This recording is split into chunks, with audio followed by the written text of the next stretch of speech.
अयोध्या में आए और ज्योतिषी बन करके अयोध्या की गलियों में घूमने लगे और घूम घूम करके सबका हाथ देख करके भूत भविष्य बताने लगे। श्री गोस्वामी जी महाराज वर्णन करते हैं, अवध आजे आगमी एक आयो, अवध आज आगमी एक आयो, करतल नीरज कहत सब गुण गण, करतल नीरज कहत सब गुण गण, बहुतन परिचय पायो, बहुतन परिचय पायो, अवध राज आगमी एक आयो, अवध राज आगमी एक आयो, अवध राज आगमी एक आयो। करतल निरख कहत सब गुणगण, बहुतन परिचय पायो। ये सूचना महल में गई तो महारानी कौशल्या ने दासियों से कहा, जाओ ज्योतिषी जी को बुला करके लाओ। सुना है ऐसे ज्योतिषी आए हैं, अयोध्या की गलियों में घूम रहे हैं। महारानी कौशल्या का आदेश पाकर के दासी आई और आकर के भोले बाबा से कहा, पधारो महाराज, महल में महारानी ने आपको बुलाया है, महल में चल करके आप वहां हाथ देख करके भूत भविष्य बताओ। जब निमंत्रण मिला तो भगवान शंकर प्रसन्न हो गए। भगवान शंकर तो यही चाहते थे महाराज।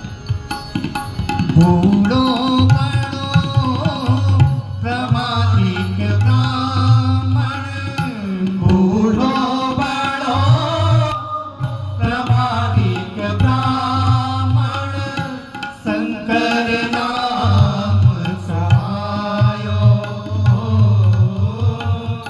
शंकर नाम सुहायो,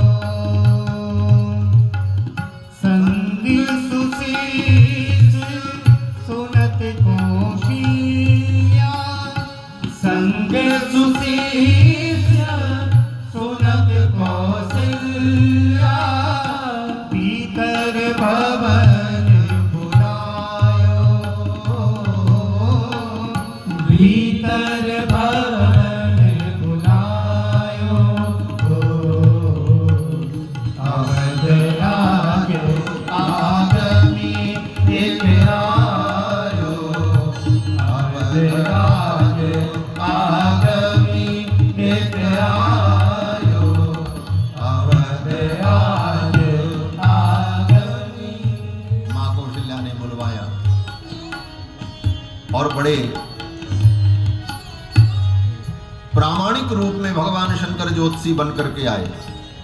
बूढ़ो बड़ो प्रामाणिक ब्राह्मण, शंकर नाम सुहायो। प्रामाणिक ज्योतिषी कौन होता है? बोले बूढ़ा। जवान ज्योतिषी का कोई भरोसा नहीं है, हो सकता है उसकी गणित गलत हो, अभी बचपना है, लेकिन जो वृद्ध हो गया उसके अंदर तो अनुभव है। इसलिए बूढ़ो बड़ो प्रामाणिक ब्राह्मण, शंकर नाम सुहायो।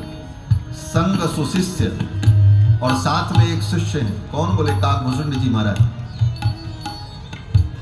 मैया ने महल में बुलाया और पधारे भगवान शंकर। जब आए तो मैया ने बढ़िया आसन दिया बैठने के लिए। आसन के बाद सुंदर वस्त्र पहनाया ज्योतिषी जी को, पूजन किया, माला पहनाई, भोजन कराया, और तब मैया ने कहा, अब मेरे लाला का हाथ देख करके कुछ भूत भविष्य बताओ। देखो, किसी ज्योतिषी से, किसी पंडित से कुछ पूछना हो तो पहले उसका सम्मान करो, उसे आसन दो, उसे बासन दो, वस्त्र दो, थोड़ा राशन दो, आसन बासन राशन, और फिर तब उसका भाषण, तब भाषण सुनो। आसन दिया नहीं, राशन दिया नहीं, भाषण दिया नहीं और केवल भाषण, कहाँ से भाषण होगा? सूखा सूखा भाषण होता है। कुछ तर हो जाए ब्राह्मण तब वो तारने की बात करता है महाराज। ब्राह्मण जब तर हो जाए तब उसकी वाणी सुनो तो उसकी वाणी संसार का उद्धार करने वाली होगी, तभी तरने की बात निकले। अब तो महाराज मैया ने सुंदर सेवा की।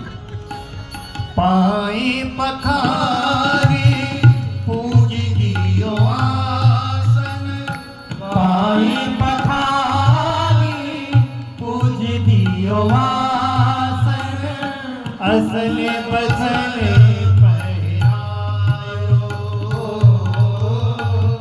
असल बसल पहिरायो, मेरी चारु चार्यो सुत, मेरे चरण चारु चार्यो सुत, माथे हाथ दिखायो, माथे हाथ दिखायो, अवध राज आगमी एक आयो, अवध राज आगमी एक आयो, अवध राज आगमी। पाय पखारी पूज दियो आसन। पहले चरण धोया मैया कौशल्या ने भोले बाबा का। कोई ब्राह्मण संत आवे तो उनके स्वागत का तरीका क्या है ये भी जान लो। संत महात्मा आवे तो पहले आदर पूर्वक उन्हें लेकर के अपने घर में जाओ, और जहां बैठने की व्यवस्था है सम्मान पूर्वक उनको बैठाओ, और उसके बाद बोले उसके बाद पहले उनका चरण धो। तुरंत पानी लाओ, चाय लाओ, माला पहनाओ, ये सब नहीं, पहले चरण धोना चाहिए। पाय पखारी पूज दियो आसन, चरण धोया, और चरण धोकर के मैया ने पूरे महल में छींटा। संतों के चरणों में ही समस्त तीर्थों का निवास होता है।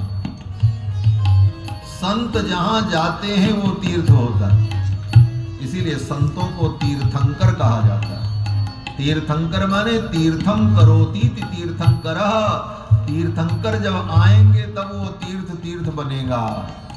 संतों के चरणों में ही तीर्थ का निवास है।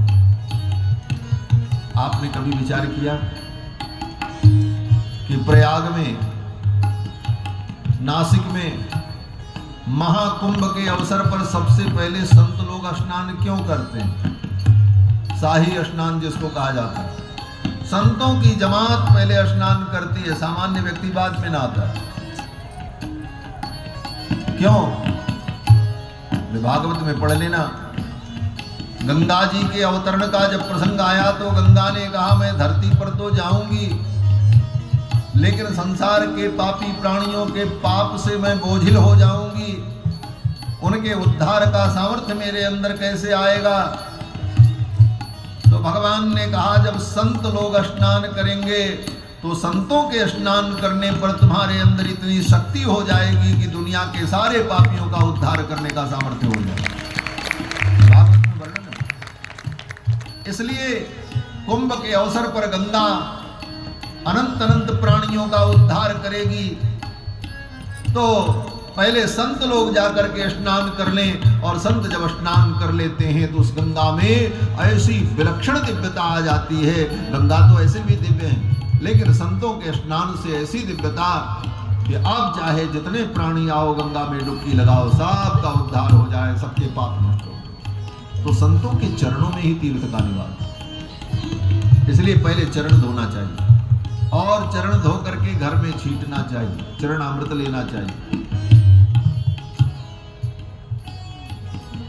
चरण धोया, आसन दिया और वस्त्र पहनाया, और फिर भोग लगाया, प्रसाद पवाया, और सब करने के बाद तब मैया ने अपने चारों कुमारों को ज्योतिषी जी के चरणों में प्रणाम करवाया। मेले चरण चारु चार्यु सुत, चारु चार्यु सुत, चारु माने सुंदर, सुंदर चारों कुमारों को ज्योतिषी जी के चरणों में प्रणाम कराया और कहा, गुरुजी मेरे बच्चों के सिर पर आप हाथ रख दो। माथे हाथ दबायो। भगवान शंकर के हाथ कांपने लगे। जिनके चरण से प्रकट होने वाली गंगा को मैं अपने सिर पर धारण करके अपनी धन्यता का अनुभव करता हूं, उन प्रभु के सिर पर मैं अपना हाथ रखूं।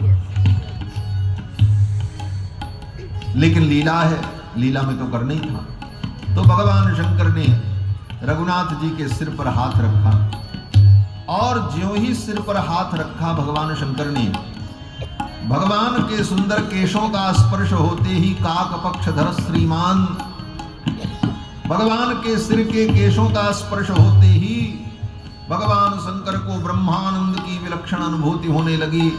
और फिर भगवान शंकर ने कहा, मैया आपके लाला का हाथ देख करके तो मैं भूत भविष्य बताऊं, लेकिन एक काम करना होगा मैया। मैया ने कहा, क्या? भोले बाबा ने कहा, अपने लाला को मेरी गोद में दे दो। इतनी दूर से मैं हाथ नहीं देख पाऊंगा, अपनी गोद में बैठा करके और तब इनके हाथों को मैं दूं। मैया ने कहा, ठीक। राम लला सरकार को भोले बाबा ने अपनी गोद में बैठाया और एक हाथ इधर से लगाया, ऐसे पकड़ लिया, दूसरा हाथ इधर से, और दोनों हाथों से ऐसे पकड़कर हाथ हाथ में लेकर भोले बाबा हाथ देख रहे। हाथ तो कम देख रहे हैं, रघुनाथ जी के मुखमंडल का दर्शन करने में ही निमग्न।